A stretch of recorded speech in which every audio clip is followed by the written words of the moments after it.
Hi friends, good evening everyone. உங்களுக்கு இந்த பிக்சர்ல காமிக்கிற மாரி ஹார்டான சர்ஃபேஸ் உங்க டூத் மேல படிஞ்சிருக்கா? ஸோ அத எப்படி டாக்டர் கிளீன் பண்றாங்கன்னு தெரிஞ்சுக்கணும்னு நினைக்கிறீங்களா? அப்ப இந்த வீடியோ பாருங்க. இந்த படத்துல காமிச்சிருக்கேன் பார்த்தீங்களா? இது வந்து ஹார்டா இருக்க சப்ஸ்டன்ஸ். இத கால்குலஸ் அப்படின்னு சொல்லுவோம். இந்த கால்குலஸ் நம்ம பல்ல சுத்தி வந்து உங்களுக்கு படியறதுக்கான சான்சஸ் அதிகமா இருக்கும். ஏன் அப்படின்னா, நம்மளோட ப்ராப்பரான பிரஷிங் அங்க இல்ல அப்படின்னா, இந்த மாதிரி ஹார்டா படிஞ்சிரும். இத வந்து நம்ம ஸ்கேலிங் அப்படின்னு ஒரு ப்ரொசீஜர் இருக்கும். அந்த ப்ரொசீஜர் மூலியமா வந்து நம்ம ரிமூவ் பண்ணா மட்டும் தான் போகும்.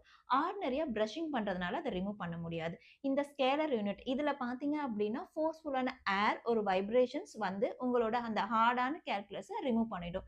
ஸோ இப்ப முன்ன இருந்த வீடியோவும் பார்த்திருப்பீங்க. இப்ப இருந்த பல்லு பாருங்க. ஆஃப்டர் கிளீனிங்க்கு அப்புறம் எவ்வளோ கிளீனா இருக்கு இல்லைங்களா?